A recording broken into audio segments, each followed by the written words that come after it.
Lockdown के इस दौर में घर का हर एक सदस्य अपनी खुद की हेल्थ को लेके बहुत कॉशियस हो चुका है। पर क्या सिर्फ फिजिकल हेल्थ मेंटेन करने से आप हेल्दी हो जाते हो?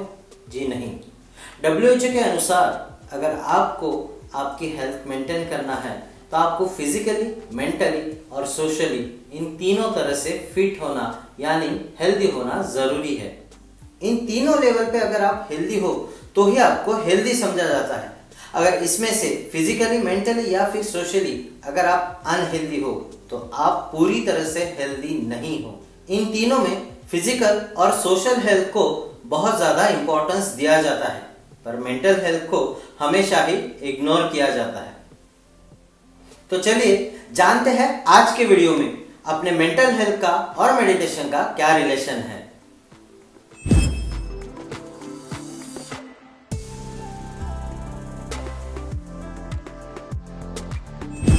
दोस्तों नमस्कार, फिर से एक बार स्वागत है आप सभी का आपके अपने चैनल पे, जहां पे हम बात करते हैं अलग अलग रिलेशनशिप पे। जी हाँ, आज का हमारा टॉपिक है मेंटल हेल्थ और मेडिटेशन। दोस्तों आज के वीडियो का टॉपिक हमें रिकमेंड किया है हमारे दोस्त जो कि लेक्चरर है, जिनका नाम है मिस्टर तेजस वानखड़े इन्होंने। तो चलिए जानते हैं मेडिटेशन और मेंटल हेल्थ का क्या रिलेशन है। तो सबसे पहले जानेंगे मेंटल हेल्थ क्या है। तो mental health include our social, psychological and emotional wellbeing.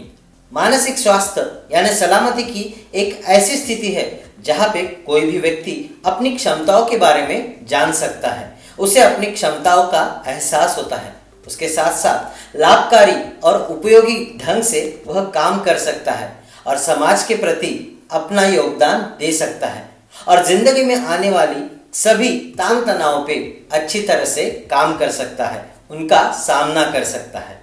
इसी बात को कहा जाता है मानसिक स्वास्थ्य। अब चलिए आगे चल के देखते हैं कि मानसिक स्वास्थ्य और मेडिटेशन का क्या रिलेशन है। सबसे पहले जानेंगे मेडिटेशन क्या है, उसके बाद उसके प्रकार कौन से हैं। उसके साथ साथ हम जानेंगे मेडिटेशन किसने करना चाहिए, मेडिटेशन कैसे करना चाहिए, कब करना चाहिए और उसके क्या क्या लाभ है। दोस्तों मेडिटेशन यानी रिलैक्सेशन। जी हाँ, हजारों सालों से कई लोग मेडिटेशन करते आए हैं और इसका लाभ उठाते आए हैं। यही हमारे पुराणों में भी बताया है और इसे साइंटिफिकली प्रूव भी किया गया है। चलो इस बात को थोड़ा सा क्लियरली समझते हैं। तो जिस तरह सारा दिन काम करने के बाद आपका शरीर थक जाता है और रात को बिस्तर पर लेट के आप आपकी शरीर की पूरी थकावट मिटा देते हो, बस उसी तरह से बचपन से लेके आज तक आपका माइंड यानी आपका ब्रेन जो काम कर रहा है उसे भी रिलैक्सेशन जरूरी है। वही रिलैक्सेशन मिलने के लिए हम जो करते हैं उसे कहा जाता है मेडिटेशन। जिस तरह आप आपके मोबाइल को चार्ज करते हो, बस उसी तरह से मेडिटेशन से आपका माइंड भी चार्ज हो जाएगा। मेडिटेशन से आपके माइंड को एक रिलैक्सेशन मिलता है। जो माइंड बचपन से लेकर आज तक सिर्फ काम ही काम करता गया है और उसे आज तक हमने सिर्फ थकाया ही है, तो मेडिटेशन करके उसे हमें रिलैक्स करना बहुत जरूरी है। इसके बाद आता है कि मेडिटेशन कैसे करें। वैसे देखा जाए तो बहुत सारे लोग कुछ अलग अलग तरीके से मेडिटेशन की प्रैक्टिस करते हैं और अगर आप बिगिनर हो तो शायद आपके मन में एक सवाल आ सकता है कि मैं मेडिटेशन किस तरीके से करूं। तो बेस्ट वे ये है कि माइंड में आने वाले सभी विचारों को आने दो और आप खुद सिर्फ अपने सांसों की तरफ ध्यान दो। और अगर ये भी नहीं होता है तो सबसे बेस्ट वे है कि आप म्यूजिकल मेडिटेशन कीजिए। जी हाँ, यहाँ पे हमें सांसों पे नहीं और ना ही विचारों पे, हमें सिर्फ ध्यान देना है वो म्यूजिक की ओर। जी हाँ, मेरे हिसाब से म्यूजिकल मेडिटेशन बिगिनर्स के लिए सबसे बेस्ट है। जब आप रेगुलर प्रैक्टिस करते हो तो विचार आना टोटली हो जाते हैं बंद और उसके बाद में आपका माइंड पूरी तरह से एकदम रिलैक्स होना शुरू हो जाता है। भैया जी, ये खुद मेरा एक्सपीरियंस है। जब भी आप मेडिटेशन करते हो तो आपको रिलैक्स पोजीशन में बैठना है। अगर आपके पीठ को चाहिए तो आप सहारा ले सकते हो, नहीं तो आप आपकी रीढ़ की हड्डी को पूरी तरह से सीधा रख के मेडिटेशन के पोजीशन में नीचे बैठ सकते हैं।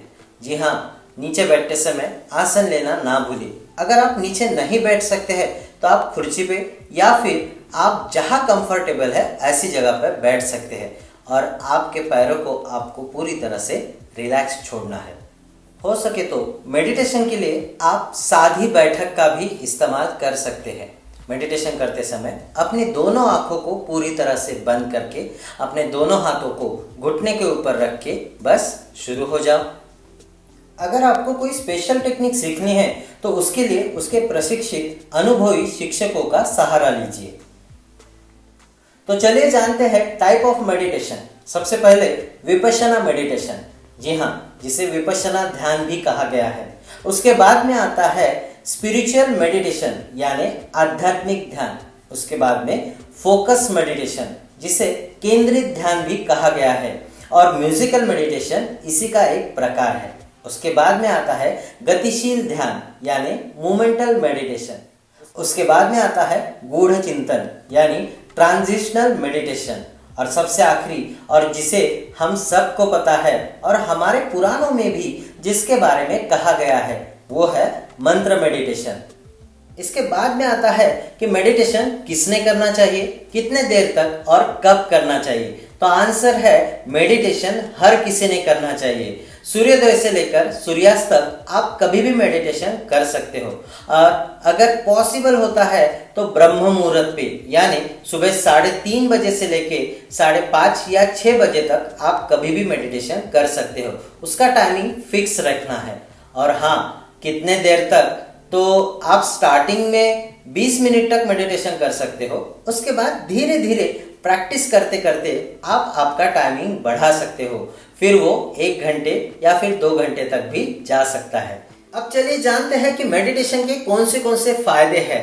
तो सबसे पहला फायदा यह है कि इसका कोई भी लॉस नहीं है। जी हाँ, आपको इसमें कोई लागत नहीं करनी है, आपको सिर्फ आपका वक्त देना है और बस आपको बहुत सारे फायदे मिलने वाले हैं। तो कौन से फायदे हैं मेडिटेशन के? तो सबसे पहला, अगर आपको नींद नहीं आती होंगी, जिसे हम इंसोम्निया कहते हैं, तो उसके लिए सबसे बेहतरीन इलाज यानी ये मेडिटेशन है। इसके अलावा मेडिटेशन के और क्या क्या फायदे हैं, तो ये बात बात पर चिंता करना यानी एंजाइटी के लिए भी बहुत कारगर साबित हुआ है।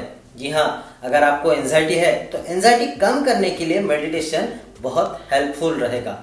इसके अलावा अगर आपको बहुत छोटी बातों पे गुस्सा आता है या फिर आपको टेंशन आ जाता है, तो उसके लिए सिर्फ और सिर्फ मेडिटेशन सबसे बेहतरीन इलाज है।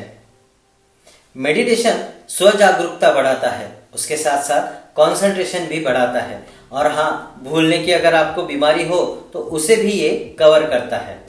दोस्तों, मेडिटेशन हाई ब्लड प्रेशर जैसी बीमारियों में भी बहुत कारगर साबित हुआ है। उसके साथ साथ मेडिटेशन आपकी बुरी आदतों को छुड़ाने में भी मदद करता है।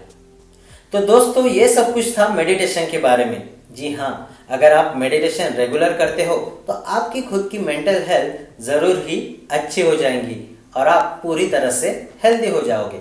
जी हाँ, अगर आपको भी लगता है कि आपके किसी टॉपिक पे हम वीडियो बनाएं, तो आपका टॉपिक हमें नीचे कमेंट जरूर कीजिए। दोस्तों, आप मेरे साथ जुड़ सकते हो। आप मुझे व्हाट्सएप पे, फेसबुक पे, ईमेल आईडी से, ट्विटर अकाउंट पे या फिर इंस्टाग्राम पे फॉलो कर सकते हो। और हाँ, आपके अगर कुछ प्रॉब्लम होंगे तो वो भी मेरे साथ शेयर कर सकते हो। दोस्तों, आज का वीडियो आपको कैसा लगा इसके बारे में जरूर कमेंट कीजिए। दोस्तों, अगर वीडियो पसंद आता है तो लाइक बटन दबाना ना भूलिएगा। अगर आप हमारे चैनल पे नए हो तो सब्सक्रिप्शन बटन जरूर दबाइएगा। उसके बाजू का बेल आइकॉन भी जरूर दबाइएगा ताकि सबसे पहला नोटिफिकेशन आपको आ जाए। और हाँ दोस्तों, वीडियो पसंद आता है तो शेयर करना ना भूलिएगा।